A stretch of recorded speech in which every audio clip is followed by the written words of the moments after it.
Okay, welcome everybody to today's webinar. My name is Larry Cretion, and I'm the Executive Director of the Green Energy Consumers Alliance. With me to present today is Michaela Hondros McCarthy. And the topic is what we call Green Municipal Aggregation and your community. We'll talk about what's happening in Massachusetts and Rhode Island, the two states that we work in. Next slide, please. So you're muted for now because we've got a lot of people on the webinar. But if you have questions or comments, put them into the Q&A box, which you can find at the bottom of your screen. We will be looking at those, answering your questions at the end of the presentation. Will be plenty of time.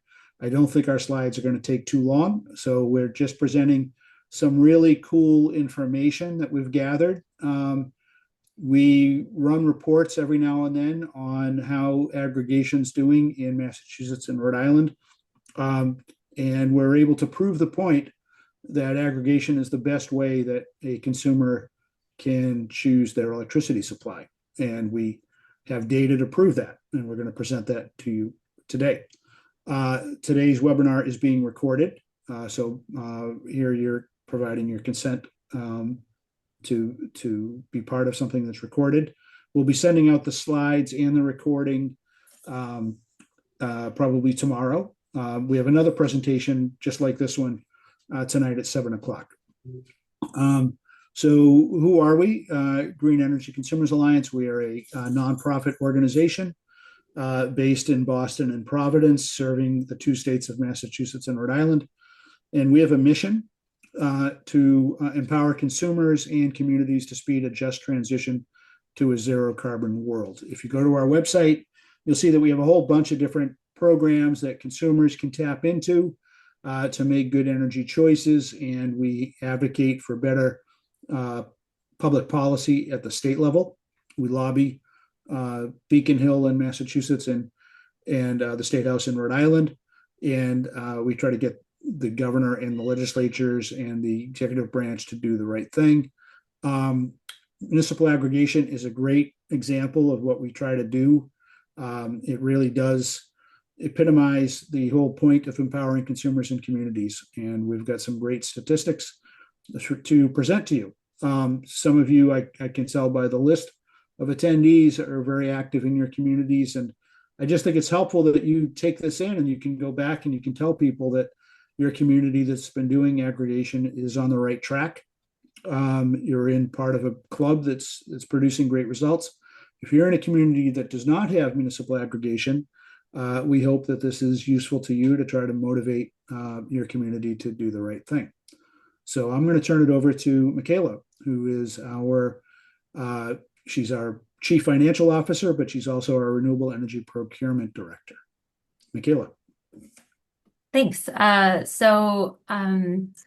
lot of this webinar is going to be based on a June 27th update that can be found on our website on the status of Green Municipal Aggregation in Massachusetts and Rhode Island. But I'm first going to kind of go over some of the highlights from that and then also explain some of the terms for those of you that might not be familiar. So aggregation as a concept or a model was first developed or enabled in Massachusetts in 1997. So it's the process by which a city or town can go out and contract for its energy supply on behalf of its residents and commercial electric customers. So back in 2016 is when Green Energy Consumers Alliance and Good Energy partnered together to pioneer the concept of what we now call Green Municipal Aggregation. And those programs in Dedham and Melrose were first started in 2016.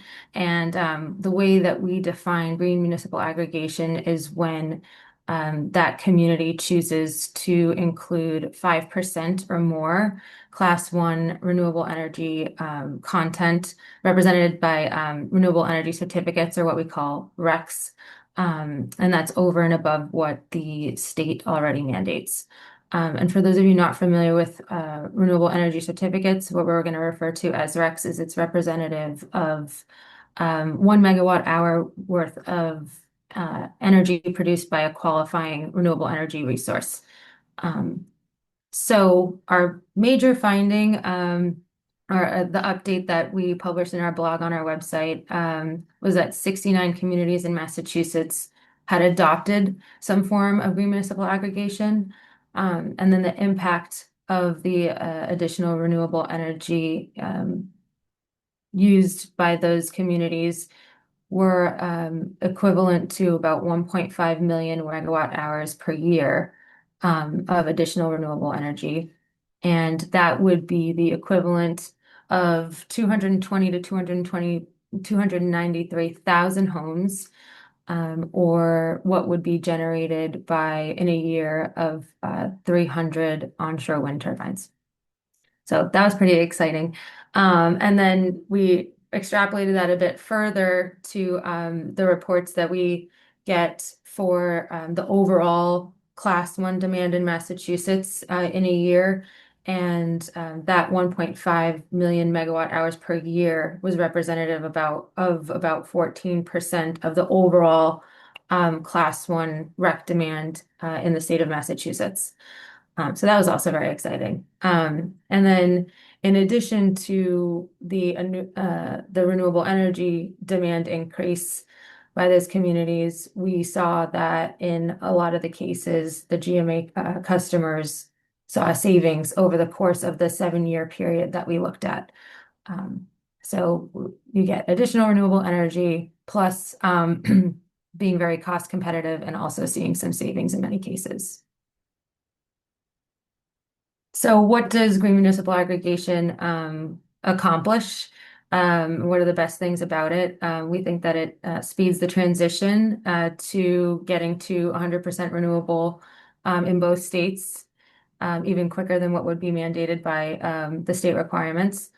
It creates benefits without subsidy. So it's a market-driven voluntary mechanism. It's socially equitable, so it's accessible to all the ratepayers in those communities with kind of like a seamless approach. So the people that are on basic service would be automatically enrolled without having to take any sort of action. It's scalable, meaning it's a model that can be copied very easily from one community to another. And it can also be implemented fairly quickly. So it's not a solution where a city or town says they want aggregation and then it doesn't happen until 5 years down the road. It's something that can happen fairly quickly. So this slide and the next slide, so one's Massachusetts and one's Rhode Island, illustrates how it speeds the transition. So in green, you have the renewable portfolio standard in Massachusetts. And then layering on top of that is the clean energy standard, which gets us to 80% renewable energy by the year 2050. And then in the dark green, stacked on top of that, we started with 5% additional voluntary demand created by aggregations and then increased that by 2% every year, which gets us to that 100% by 2050 and possibly even sooner, depending on how many cities or towns end up adopting this. And so likely by the study that we just did, it's pretty likely that we would get there even sooner than 2050. And then the same in Rhode Island. So Rhode Island has been the state that adopted 100% renewable energy by 2033, setting a very amazing aggressive target. And then layered on top of that is the impact of green municipal aggregation at 5%, which would get to 100% perceivably a little bit sooner than 2033. So here's a list of the current green municipal aggregations that we serve. So in Massachusetts, we have 32 communities listed here. And then in Rhode Island, we have 7. So hopefully we'll add to this list over time. But in Massachusetts, this list of communities and a few others that we've served in the past are how we extrapolated the data since we have the actual rec usage for each year for all of these communities. That's the data set that we pulled from to extrapolate how much renewable energy other cities and towns would be using. And then on the right here is a picture of a solar tour that we did at one of our Rhode Island facilities. Here's a map of highlighting the Rhode Island communities. So we have 7 current in green that have 5% class 1 in their aggregation. And then in blue are some communities that have aggregation plans, hopefully coming online soon.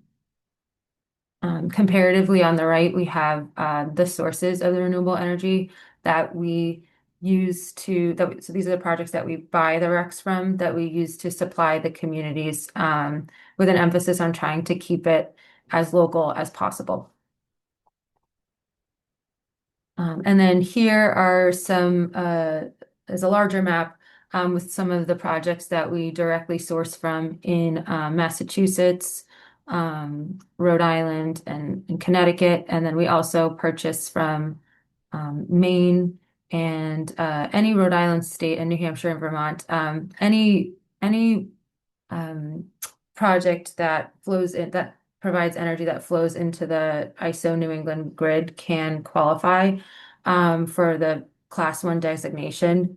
We keep it a little bit more local than that. So we specify that only New England states projects are projects that we would purchase from. So technically, New York or Canada could qualify for the designation, but we make the specification that we're only purchasing from New England states and try our best to keep it in Massachusetts and Rhode Island when possible. So to dive a little bit deeper into our June 27th blog update, which was sort of a supplement to a larger report that we did in 2023, and it links to that if you're even more curious. So as of June 27th, we showed that 215 cities and towns, which represent about 70% of the population of Massachusetts, have some sort of aggregation plan or are either researching or waiting for DPU approval. So it's a pretty popular program in Massachusetts. It's a model that's been tried and tested. And I'll mention too that 49 cities and towns are served by municipal light plants or municipally owned utilities. So they would not qualify to have an aggregation plan. So if we excluded those, we would show that 80% of the Massachusetts population that is able to have an aggregation plan has an aggregation plan. So of the 215 cities and towns, we showed that 69 communities have what we define as green municipal aggregation. So 5% or more additional renewable energy in their default offering. And 21 communities will specify those are the communities on the Cape have renewable content, but it's less than 5%. It's about 1% right now. So 65 communities have no Mass Class 1 content in their default offering, but they do have an opt-up option that you can go to the website and you can choose to opt up to either 50 or 100%. And those are Class 1 content recs. 60 don't offer any Class 1 content at all. And then 15 are researching aggregation or waiting for a DPU approval or in some step of trying to adopt an aggregation plan. And here's our map. This is a picture of it, but on our website, if you go to www.greenenergyconsumers.org/aggregation, it'll take you to a web page that has an interactive map on it that you can zoom in and zoom out and hover over your city or town, and it'll show you if your city or town has aggregation, what the name of the consultant that that serves that city or town is. So there's three in Massachusetts. So it'd be one of those three. It would show the website. If your community has aggregation, it would take you to the website for the aggregation, and it would also show you the percent of renewable content in your default. So over time, we like to see this map get greener. So if it's a community in a light green to dark green, goes from a smaller percentage of renewable energy in the default over to the dark green, which would be above 30% in the default. And some communities have um, really gone up to like as high as 60, 70% in their default, which is huge. So we looked at a count of how many communities fall into each category of aggregation in the state, and then we also looked at how their rates in the aggregation programs compare to the basic service rate if you're just on the utilities basic service plan in Massachusetts. So the cohort that we took was 39 communities in Massachusetts that had between 5 and 11% additional renewable content. So we excluded any of the communities with the like 60 or 70%, just because those were kind of skewing the data a little. They were a little bit of an outlier. And what we found is that over the 7 years that we looked at, the communities, the 39 communities achieved a 2.3 cent kilowatt hour per kilowatt hour savings versus basic service. Extrapolating that to the use of an average household, we found that it would save consumers about $136 to $165 per year. And then extrapolating that even further, if all of the eligible households participated, we found that it would save all of those households about $350 million per year collectively. To put it on a little bit more of a visual scale, this is for Eversource communities. So we broke down the average GMA rate cost versus your Eversource basic service price. We broke those down for the communities in each territory. So we took Eversource territory and National Grid separately. So this chart shows Eversource. The orange line represents the basic service rate, and that changes every 6 months. And then the green band represents the maximum and minimum GMA rate for all of the communities that fell into each cohort. And then the green line represents the average price of all of those communities. So we looked at a total of 29 6-month periods. So that was over the course of 6, 7 years.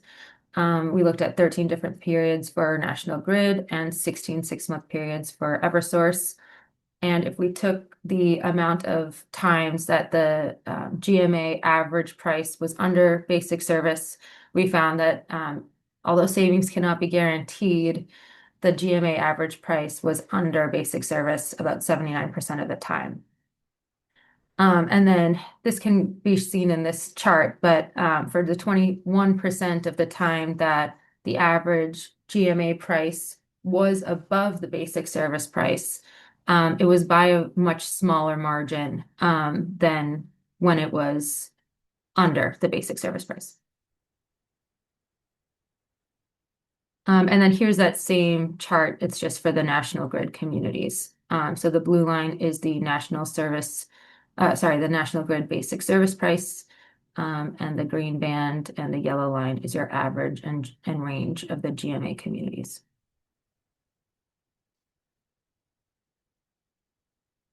So this slide will just talk about how to sign up and support local renewable energy. So if you are in an aggregation a territory or community that has aggregation, but you're not enrolled, sign up and you can go to our website and that map, which also has under the map on the website, there's a a list. You can click on the button, and it'll take you to a list of a searchable PDF that has your community in alphabetical order and the website of your aggregation program or the status of aggregation program in each town if your city or town does not have aggregation yet.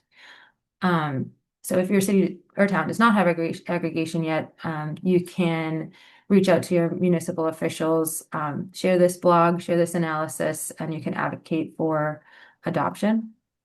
And then if you would like to support more local renewable energy in the meantime, and you don't have the option of signing up for an aggregation, Green Energy Consumers does have green powered products for individuals. So if you live in National Grid or Rhode Island Energy Territory, you can go to this website, greenenergyconsumers.org/green powered, to look at those options. And if you don't reside in either one of those territories, you can opt to sign up for a green powered monthly subscription.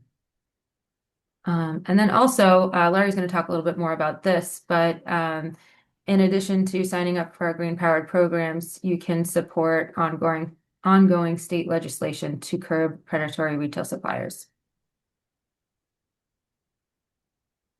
Okay, thank you, Michaela. So to pick up on that theme, it's very important we talked about this issue here, which is in Massachusetts and Rhode Island, we're two of the states. There's probably a dozen or 2 dozen in the country that allow consumers to choose their electricity supplier separate from their utility. And we've had this policy in place in Massachusetts since 1997. Want to emphasize, we probably should add another slide to our presentation, Michaela, but showing that everything we're talking about is on the supply side of your bill. If you look at your electricity bill, if you're a customer in Massachusetts of Eversource, National Grid, or Unitil, or if you're in Rhode Island, you have Rhode Island Energy, there's 2 parts to the bill, the supply side and the delivery side. Everything we're talking about here is just on the supply side. And in Massachusetts and Rhode Island, you have really 3 choices. You can stay with Eversource or National Grid or Unitil or Rhode Island Energy, whichever is the utility for your area. Or you could do municipal aggregation, or you can choose your own electricity supplier from a competitive supplier.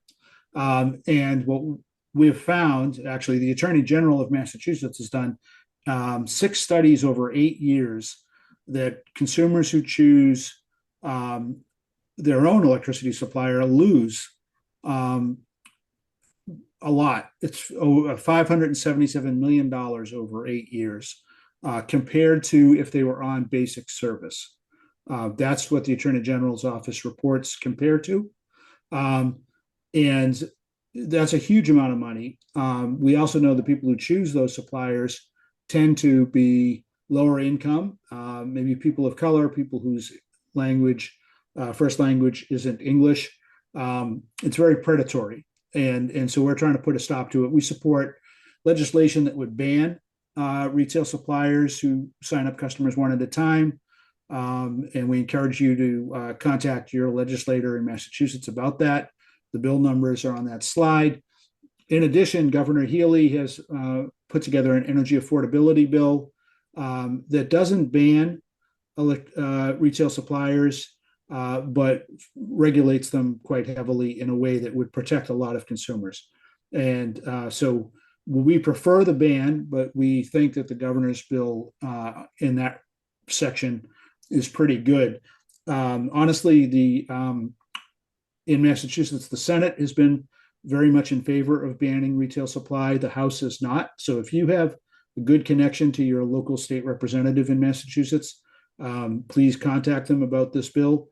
One reason why the governor's energy affordability bill doesn't go forward with the ban is because the governor's thought process is that the House won't support a ban, so she offered a lot of regulation instead.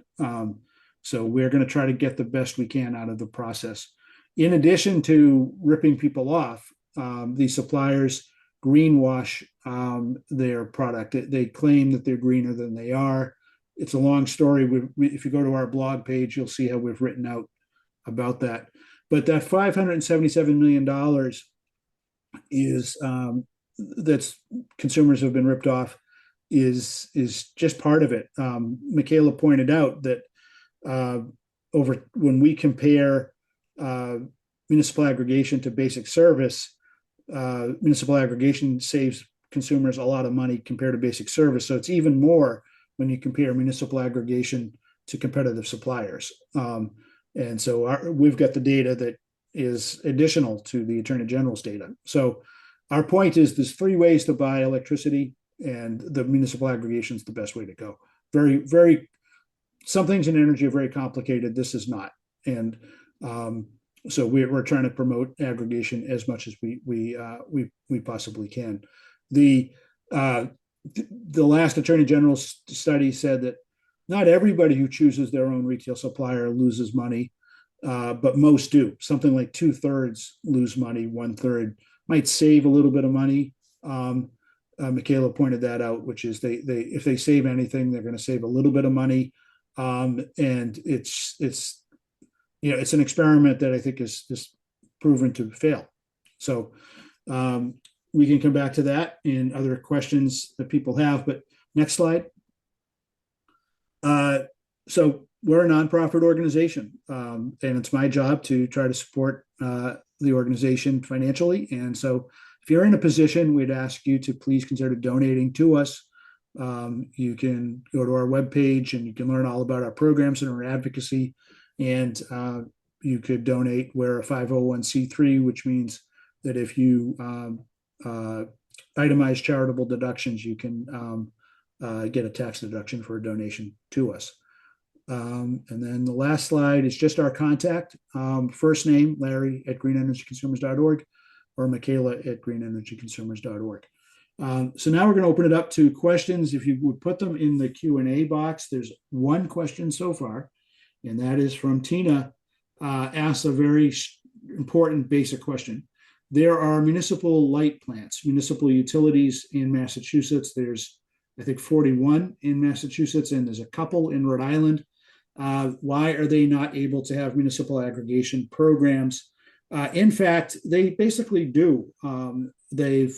In a municipal utility, it's actually a publicly owned agency like the schools, police, or fire. And the city or town owns the poles and the wires, is responsible for buying the electricity and distributing it to its consumers. So it's not an investor-owned utility.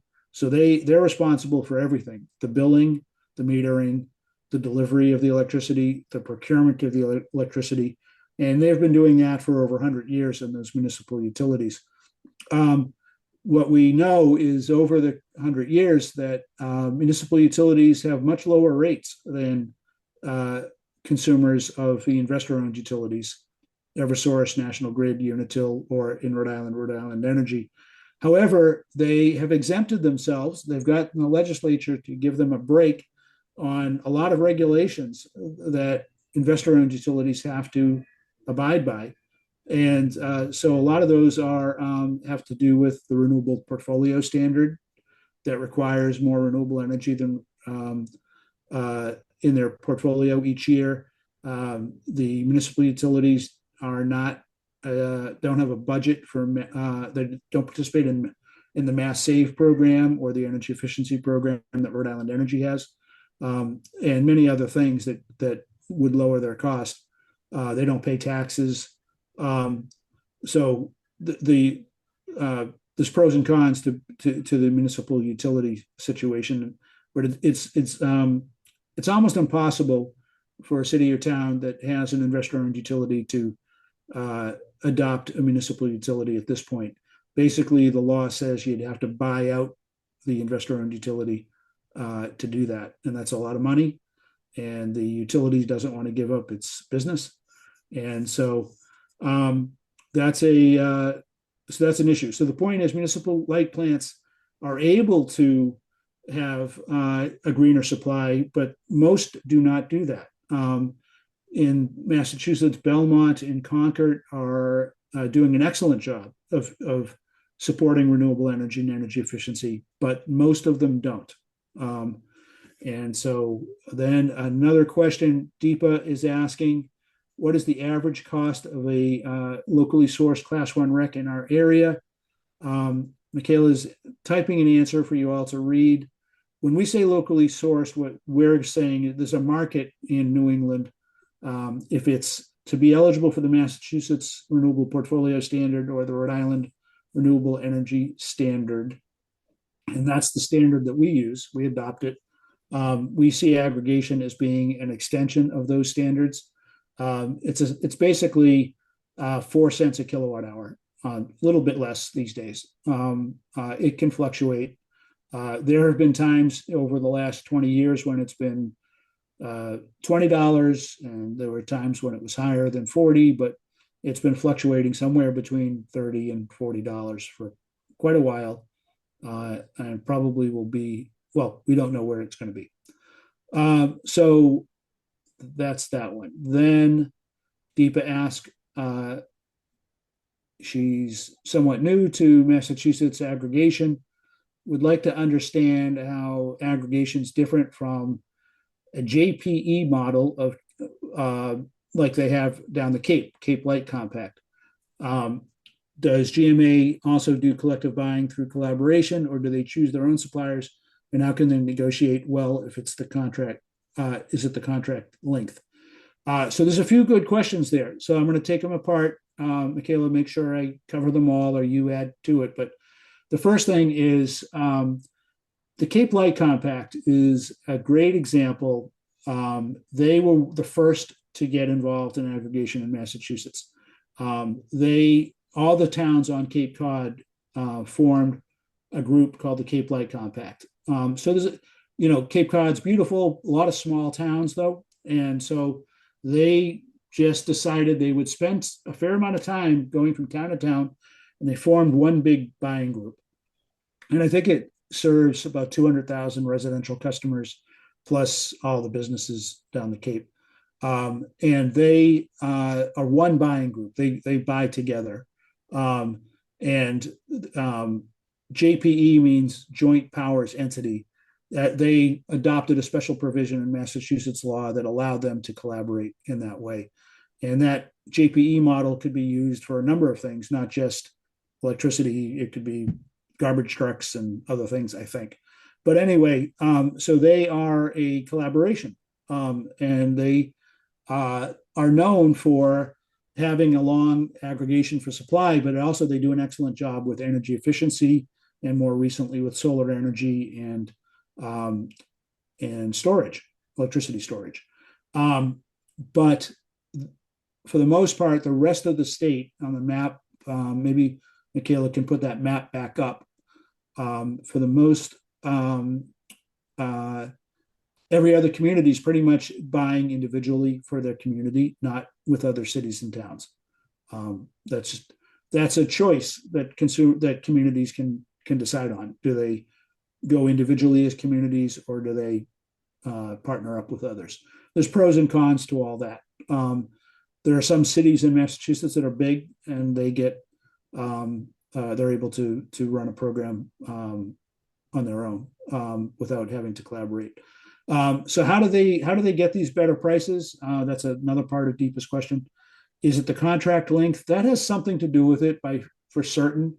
But the big advantage that the aggregation has, I think, is that they can sign a contract for power supply anytime they want. So the electricity market fluctuates quite a bit. If you go up and down the street and you're looking for gasoline, you'll see that the price of gasoline can fluctuate. You go to the supermarket, you can see that the price of food can fluctuate. Stocks and bonds fluctuate, right? Market conditions can make that happen. Same thing with electricity. So what these aggregations do, they hire consultants who are very smart, and they watch the market, and they have a pretty good track record of finding when they can put it out to bid. And like they could put it out to bid theoretically today, August 6th, for a contract that could start in November, December, January, February, and that's what they put out in their request for bid. And but if today's market for, it's called a forward contract, if the market for later in the next few months is showing it's a good time to buy, that's when they accept the bid, even though the actual contract will be executed in a few months. So they have that flexibility. If the market's high, they don't have to buy because they've still got time between now and when the contract would start. The utilities don't have that flexibility. That if in both states, Massachusetts and Rhode Island, the utilities basic service changes price every 6 months, and in order to hit that date of like July 1st or November 1st or whatever the dates are, they've got to go out into the market a few weeks before that, and they don't have a lot of flexibility. So they're kind of beholden to whatever the market condition is at the time, and they don't have a lot of flexibility. But then there is that contract length. The utilities buy for like 6 months at a time. The aggregations are 3. Maybe recently we've seen a couple 4-year contracts. Am I right, Michaela? Yep. Did we hit 5 yet? No, not yet. All right. And, we encourage communities to go further, but what they end up doing is they end up renewing contracts. They put it out to bid again. So we've got communities that have been doing this for a long, long time, not necessarily with the same supplier. They keep putting it out to bid, but usually for 3 months at a time. We encourage more questions. Any comments? Anybody from a community that has an aggregation that you like or you don't like? Could you put that into the Q&A or the chat?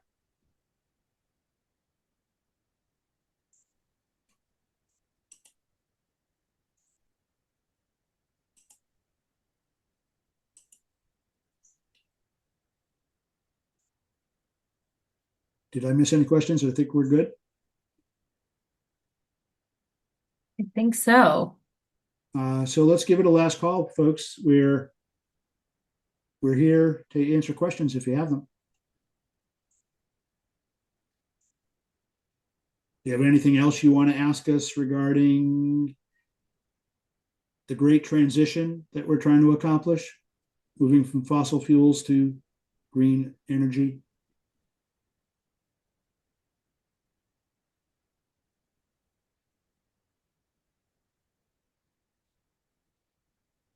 Very quiet today. Well, I hope you're as excited as we are by the results of the study. Michaela put a lot of time into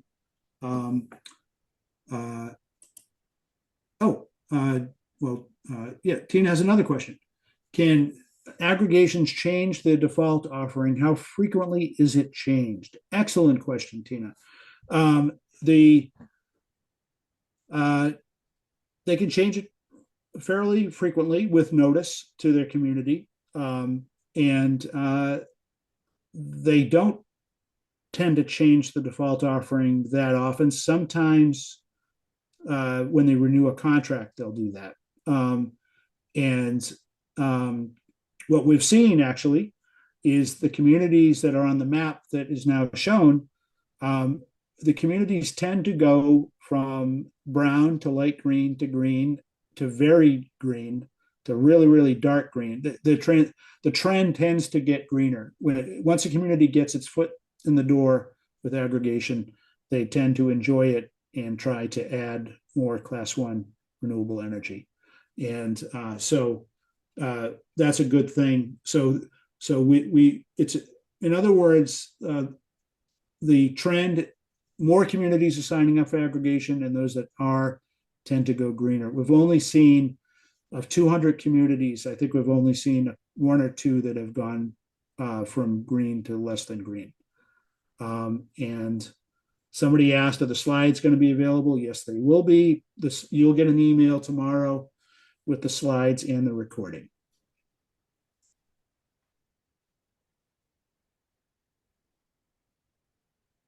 One point I do want to say, we were very frustrated in Massachusetts that there are a lot of communities that wanted to do aggregation about 3 or 4 years ago, and they were stymied. The Mass Department of Public Utilities didn't get it. They weren't responsive.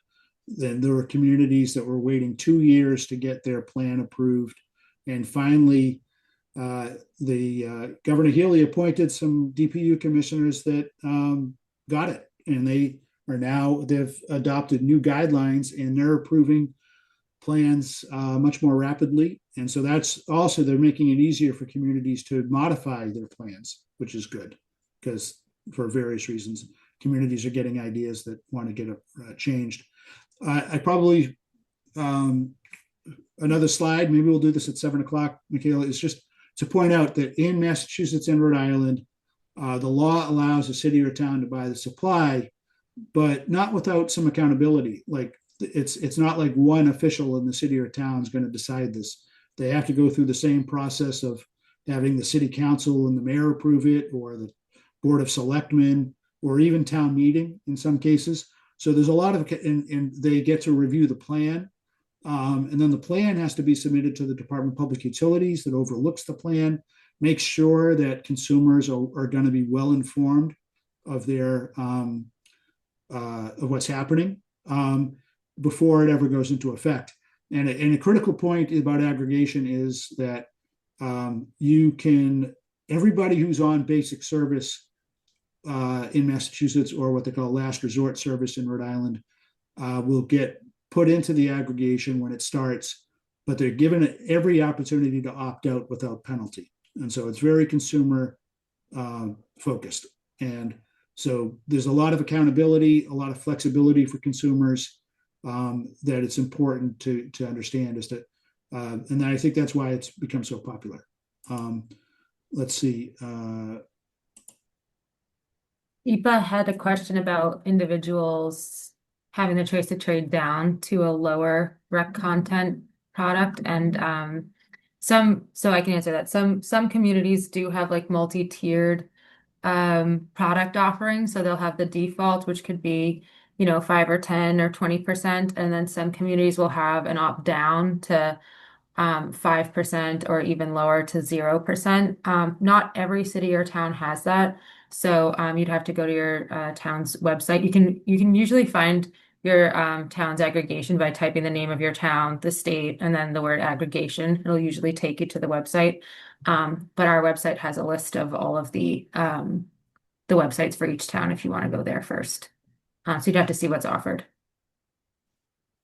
Yeah, so we want communities to have a green default option, but we also want it's best practice that they offer that, we call it opt down. So you can opt out entirely, or you can opt down to a product that complies with state law for renewable energy, and then you can opt up to 100%. So there's all kinds of flexibility within the aggregation that we like.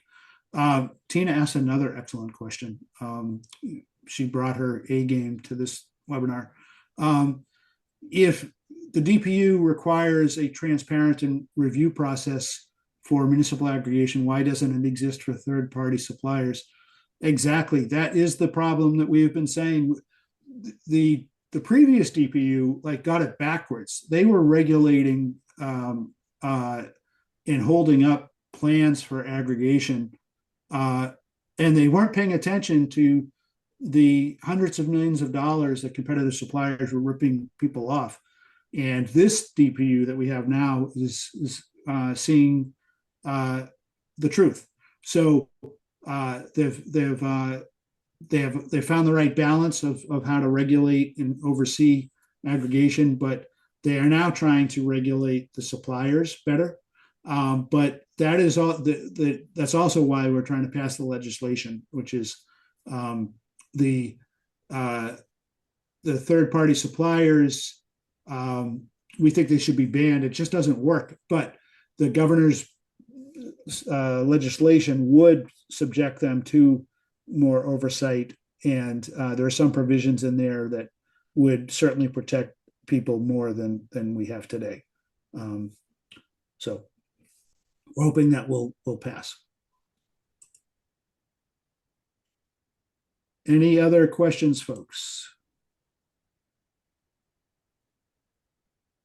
I guess I want to end with maybe energy affordability has been front and center on everyone's mind. It's a big issue in Massachusetts and Rhode Island and pretty much all 50 states. Energy, like price of eggs and price of everything, has kind of gone up, rent. And so, what can we do about it? There's a lot of complicated ways to improve our energy system, but this is like the easiest. Um, and it's proven. We've got many years of data. The Attorney General has it. Michaela has it, and so we can show the receipts.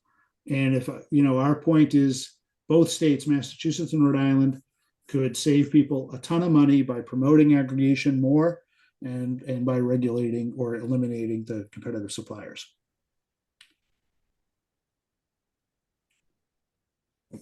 I don't see any other questions. We'll give it one more minute. If you've got a question, now you can always ask us after this by emailing us. But watch for the email. It's coming tomorrow.